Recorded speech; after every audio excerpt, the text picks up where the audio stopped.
우리 앞뒤 좌우에 계신 분들과 함께 인사합시다. 사랑합니다.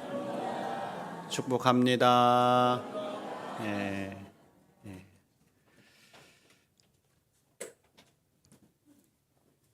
제가 저녁 때가 돼서 교회 목양실에서 이제 말씀을 준비하고 있으면 거의 비슷한 시간대에 저에게 한 통의 전화가 걸려와요. 그래서 받으면은 아빠 언제 와? 그래.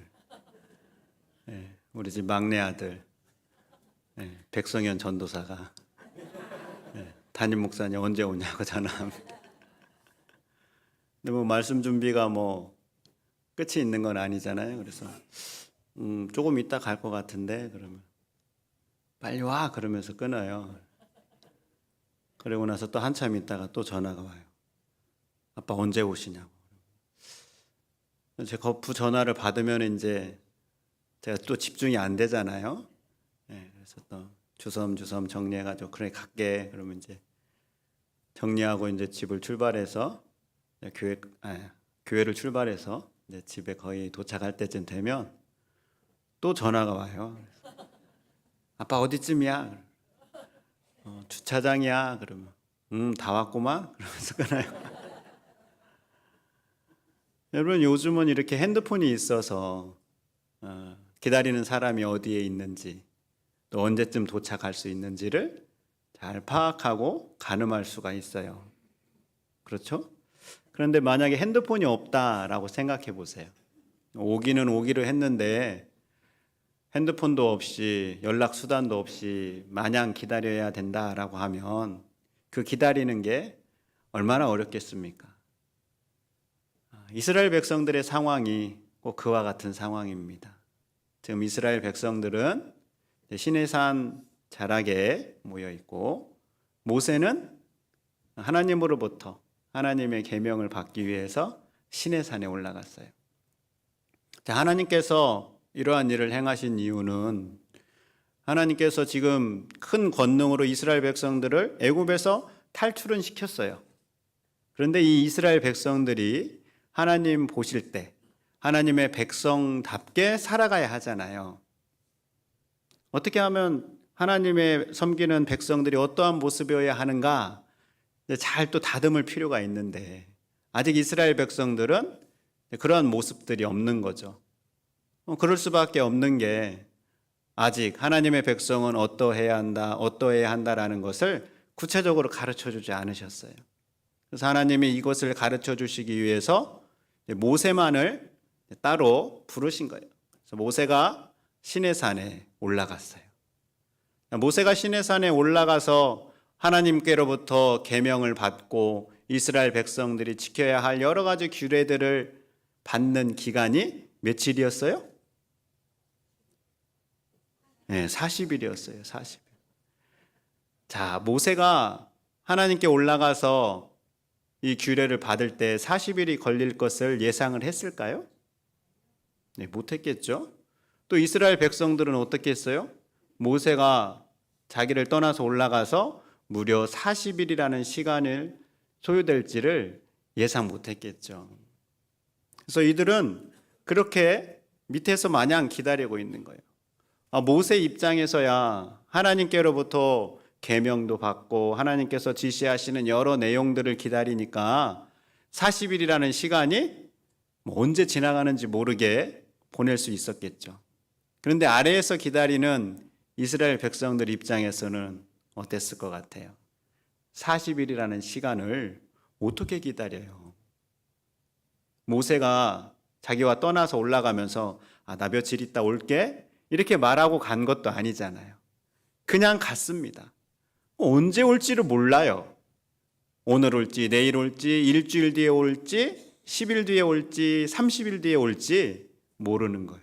그러니까 이스라엘 백성들 입장에서는 그냥 막연하게 기다리고 있는 거죠. 오늘날과 같이 핸드폰이라도 있어가지고 모세에게 전화해서 모세님 어디세요? 이렇게 전화해서 확인하면 아직 나 시내산이야. 좀 더 있어야 돼. 이러면 이스라엘 백성들이 좀 더 기다려야 되는구나 라고 알 수 있었겠죠. 그런데 핸드폰도 없잖아요. 모세가 무엇을 하고 있는지, 어떠한 시간을 보내고 있는지 알 수가 없어요. 또 하나님께서 시내산에 아무도 올라오지 말라라고 명하셨기 때문에 이스라엘 백성들 가운데 한두 명이라도 모세가 뭐 하고 있는가 가서 보고 오자, 이렇게 올라갈 수도 없어요. 그저 그 아래에서 기다리고만 있어야 됩니다. 이 기다리는 시간 동안 이스라엘 백성들이 그냥 차분하게 잘 기다렸어야 되는데 일을 저지르고 말아요. 자, 오늘 1절 말씀 보세요. 백성이 모세가 산에서 내려옴이 더딤을 보고 모여 백성이 아론에게 이르러 말하되 일어나라, 우리를 위하여 우리를 인도할 신을 만들라.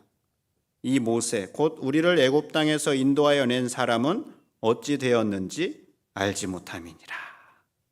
이스라엘 백성들이 지금 문제를 일으켰어요. 어떠한 문제예요?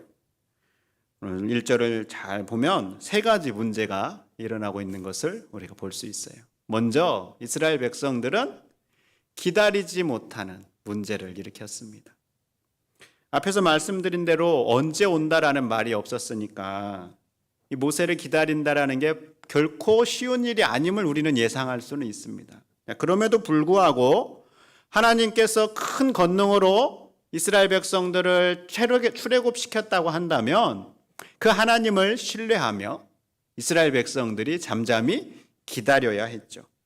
기다림이 인내를 필요로 하고 기약 없는 기다림이 불안과 염려를 일으키더라도 이스라엘 백성들은 어떻게 해야 돼요?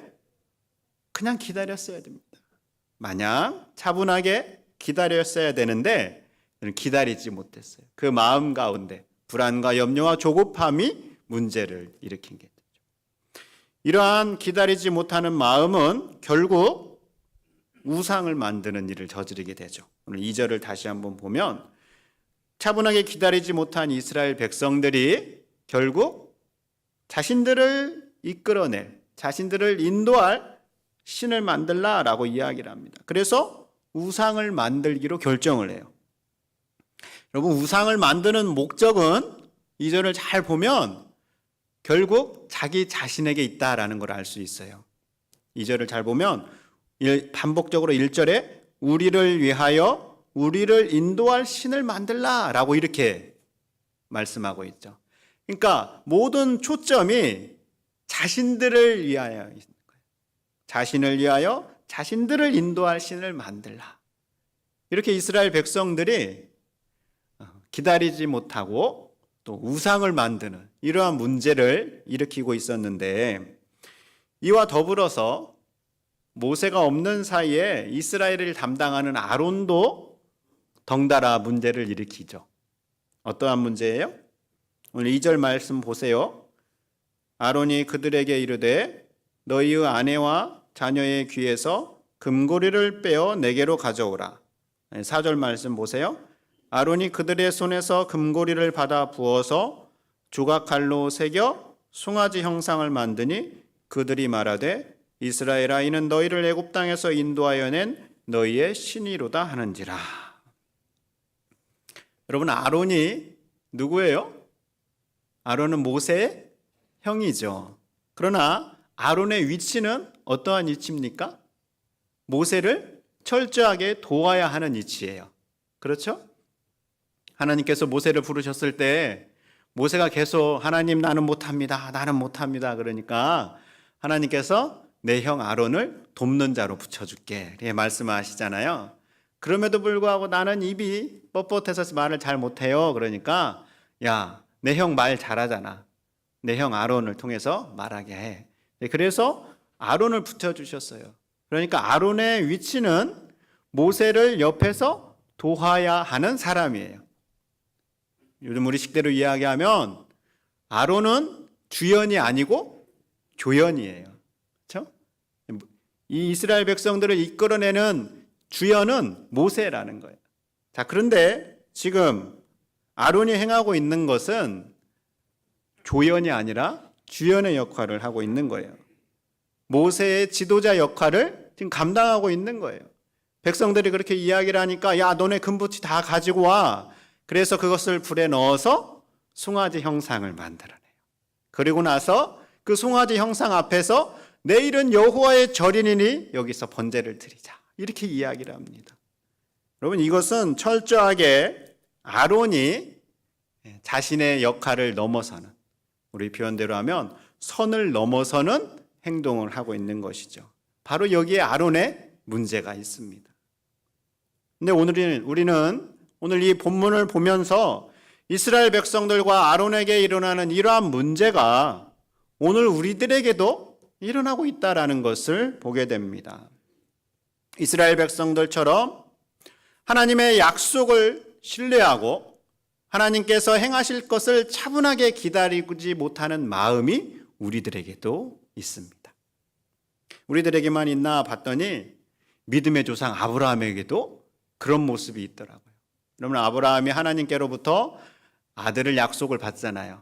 그런데 그렇게 기다리는 시간이 몇 년이었습니까? 25년이었어요. 25년이라는 시간은 긴 시간이에요? 짧은 시간이에요? 긴 시간이에요. 그러니까 아브라함도 그 긴 시간 동안 기다리지 못하고 자신의 여종 하갈을 통하여서 하나님의 약속을 이루어내려고 하는 실수를 범하게 맙니다. 아브라함만 그런가 봤더니 이스라엘의 첫 번째 왕인 사울도 그랬어요. 여러분, 사울이 왕으로 선택되었을 때 하나님께서 사울의 어떠한 것을 보고 선택하셨는가? 그가 모든 사람들보다 겸손하였기 때문에 사울을 선택하셨다라고 말씀을 하셔요. 그런데 그런 사울이 어떻게 되는가? 블레셋과의 전투를 앞두고 사무엘을 기다리고 있습니다. 사무엘이 와서 번제를 드린 다음에, 그리고 나서 전쟁이 시작이 되는데 사무엘을 기다려도 아무리 기다려도 오지 않는 거예요. 블레셋 군대는 저 앞에 있고 자신의 군대들은 블레셋의 그 많은 사람들을 보면서 두려워 벌벌 떨면서 도망가려고 하고 있어요. 그러니까 그 조급한 마음에 사울이 사무엘을 기다리지 못하고 자신의 손으로 번제를 드리고 말아요. 사무엘이 와서 제사장이 드려야 될 번제를 자신의 손으로 먼저 드리는 잘못을 범하고 만 것이죠. 왜 사울이 그렇게 번제를 드렸어요? 기다리지 못했기 때문에 그렇습니다. 이처럼 기다린다라는 것은 참으로 어려운 일이고, 아브라함이나 사울처럼 우리도 믿음의 길을 걷는 동안 기다리지 못하고 조급함으로 그릇된 선택을 할 때가 있습니다. 그런가 하면 우리 역시 우리 자신을 위하여 우상을 만들기도 합니다. 우상은 하나님께서 가장 싫어하시는 것이죠. 십계명의 첫 번째가 너는 나 외에 다른 신을 내게 두지 말라라는 말씀이에요. 그러니까 하나님은 하나님 외에 다른 신을 두는 걸 원치 않으십니다. 우상은 우리가 하나님보다 더 사랑하고 좋아하는 건데, 가만히 우리의 내면을 들여다보면 내 건강 관리가 우상일 수도 있고, 내가 가진 재력이 우상일 수도 있고, 내가 가지고 있는 신념이 우상이 될 수도 있는 걸 우리가 보게 되는 거죠. 어떤 분이 그러시더라고요. 자신은 보험이 없으면 죽을 줄 알았대요. 건강을 위한 보험, 그런 거 드는 걸 이야기하는데요. 그런데 이제 형편이 어려워져서 보험금을 납입할 여유가 없어서 보험을 이제 해약했답니다. 해약하면서 무슨 일이 생기면 어떻게 될까? 어떡하나 막 걱정하면서 해약을 했는데 막상 해약을 하고 나서 보니까 아무 일도 일어나지 않더라는 거예요. 그러면서 자기가 깨닫게 되었는데, 내가 하나님보다 보험을 더 의지하고 있었구나라는 것을 알게 되었다라고 말하는 걸 들은 적이 있습니다.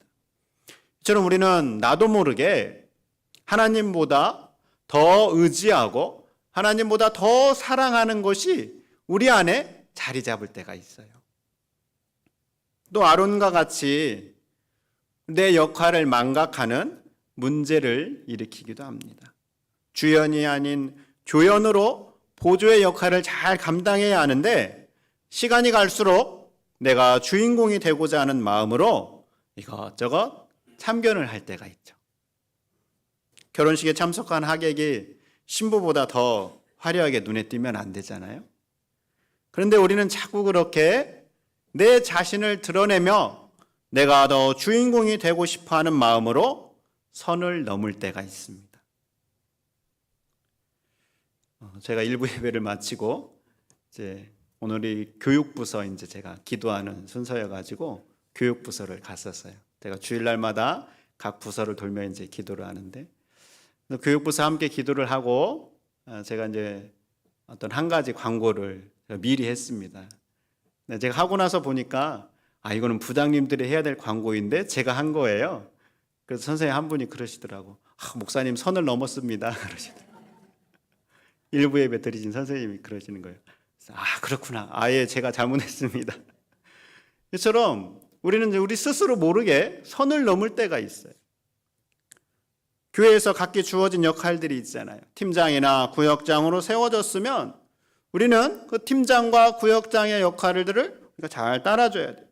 근데 팀장보다 구역장보다 내가 더 관여하고 내가 더 주인공이 되려고 할 때가 있습니다. 누군가 어떤 일을 할 때 그대로 기다려주고 인정하면 되는데 내가 나서서 참견하고 주인공이 되려고 할 때가 있다라는 거예요. 바로 이것이 우리 안에 있는 문제입니다. 자, 이스라엘 백성들처럼 오늘 우리들도 이러한 동일한 문제를 가지고 있는데 그럼 어떻게 해야 될까요? 하나님께서 이스라엘 백성들에게 행하신 일, 하나님께서 이스라엘 백성들에게 어떻게 행하셨는가가 오늘 우리에게 답을 주고 있습니다. 오늘 10절 말씀 보세요. 그런즉 내가 하는 대로 두라. 내가 그들에게 진노하여 그들을 진멸하고 너를 큰 나라가 되게 하리라. 여러분, 차분하게 모세를 기다리지 못하고 자신들을 위하여 우상을 만든 이스라엘 백성들을 향하여서 하나님의 반응은 첫 번째는 멸망이었습니다. 모세에게 이야기하잖아요. 내가 다 진멸하고 모세 너를 통하여서 큰 나라가 되게 하겠다. 여러분, 하나님의 이 말을 들은 모세의 마음이 어땠을까요? 모세가 아이고 하나님 감사합니다, 잘 됐습니다 그랬을까요? 그렇지 않았던 것 같아요. 그리고 자신에게 말씀하시는 하나님의 진짜 마음, 하나님의 본심을 모세는 캐치했던 것 같아요. 그래서 모세가 어떻게 하고 있습니까? 11절 보세요. 모세가 그의 하나님 여호와께 구하여 이르되 여호와여 어찌하여 그 큰 권능과 강한 손으로 애굽 땅에서 인도하여 내신 주의 백성에게 진노하시나이까. 12절 어찌하여 애굽 사람들이 이르기를 여호와가 자기의 백성을 산에서 죽이고 지면에서 진멸하려는 악한 의도로 인도해 내었다고 말하게 하시려나이까. 주의 맹렬한 노를 그치시고 뜻을 돌이키사 주의 백성의 이 화를 내리지 마옵소서. 모세가 하나님 앞에 간구하죠. 하나님 앞에 기도합니다. 하나님께서 이스라엘 백성들을 여기서 다 죽여버리면 애굽 사람들이 그들을 이스라엘 백성들을 이곳에서 죽게 하려고 인도해냈다 그렇게 말 나오게 하는 거 아닙니까? 그래서 하나님 제발 뜻을 돌이켜 주시고 화를 내리지 마십시오라고 간구합니다. 이 모세의 간구를 들으신 하나님께서 어떻게 하세요? 14절 말씀 함께 읽어봅니다. 시작. 여호와께서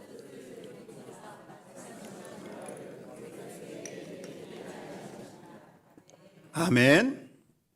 어떻게 하셨습니까? 하나님께서 뜻을 돌이키셨습니다.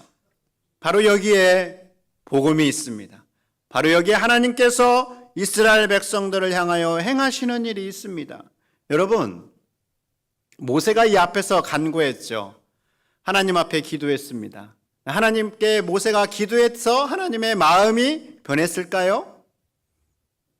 물론 모세가 기도해서 하나님께서 귀 기울여 들으시기는 하시겠죠. 그러나 하나님께서 뜻을 돌이키신 결정적인 이유는 그 하나님의 마음 가운데, 하나님의 속성 가운데 이스라엘 백성들을 향하여 진멸하고 진노하시는 게 본심이 아니시다라는 거예요.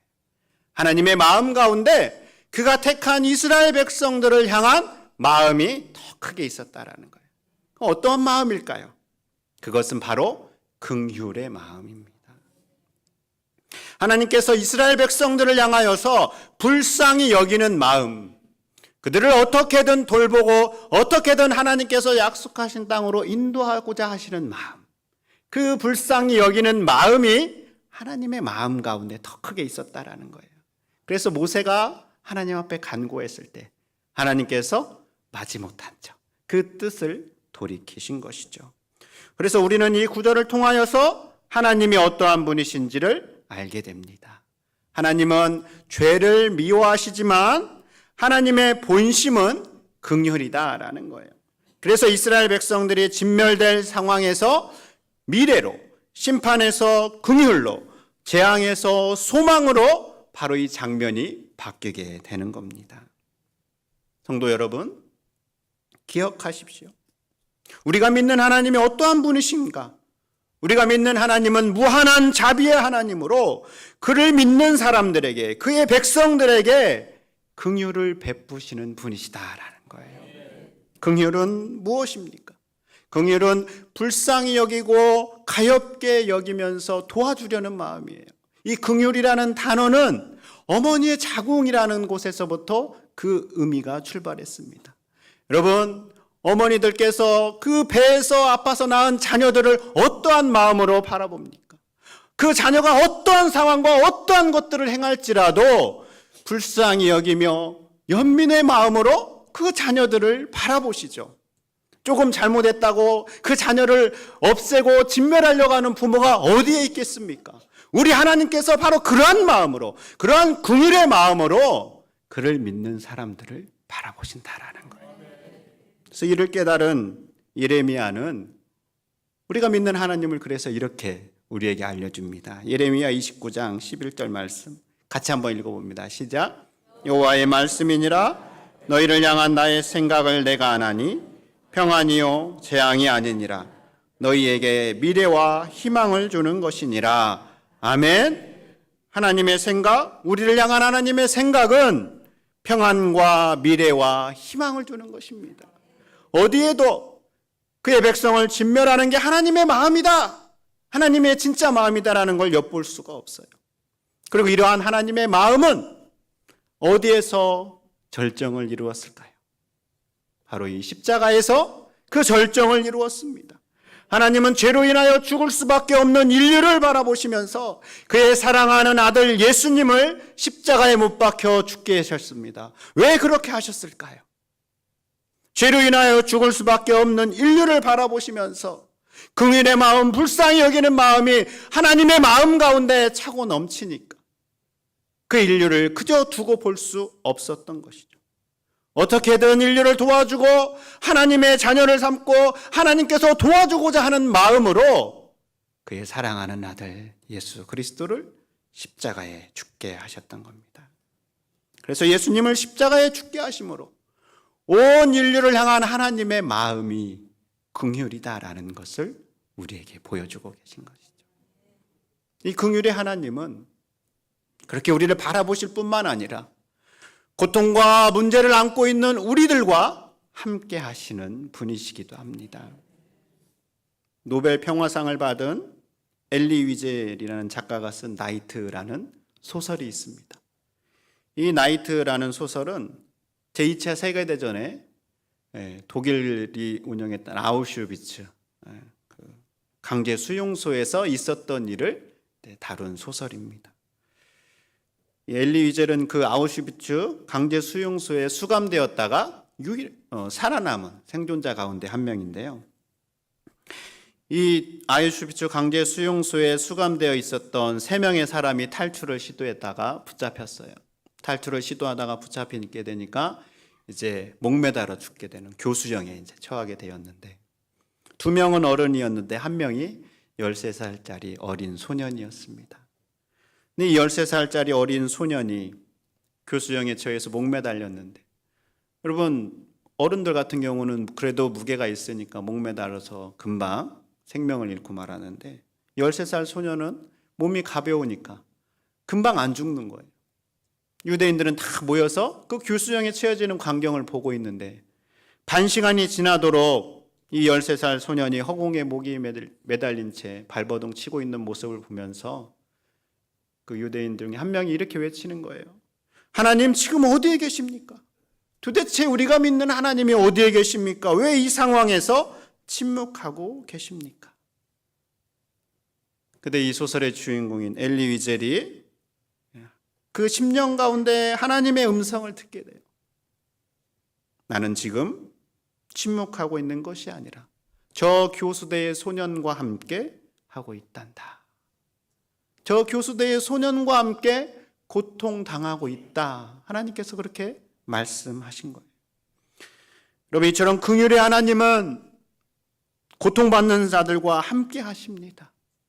긍휼의 하나님은 자꾸만 무너지고 문제에 빠져 허덕이는 우리를 안타까운 마음으로 바라보실 뿐만 아니라 우리와 함께 하십니다. 우리가 당하는 고통과 문제를 친히 우리와 함께 겪으시며 우리에게 미래와 희망을 주고자 하시는 분이십니다. 꿈이 있는 자유라는 이름으로 찬양 사역을 하는 그 팀, 한홍재 목사님이 운영하는 그 팀에서 내가 살아가는 이유라는 찬양을 이제 부른 적이 있는데요. 그 찬양 가사의 시작이 이렇게 됩니다. 내가 살아가는 이유는 주님 때문이라, 내가 여기 있는 이유도 주님 때문이라.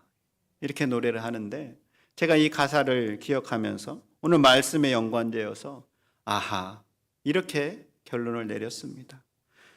내가 살아가는 이유는 하나님의 긍휼 때문입니다. 내가 사는 이유도 하나님의 긍휼 때문입니다.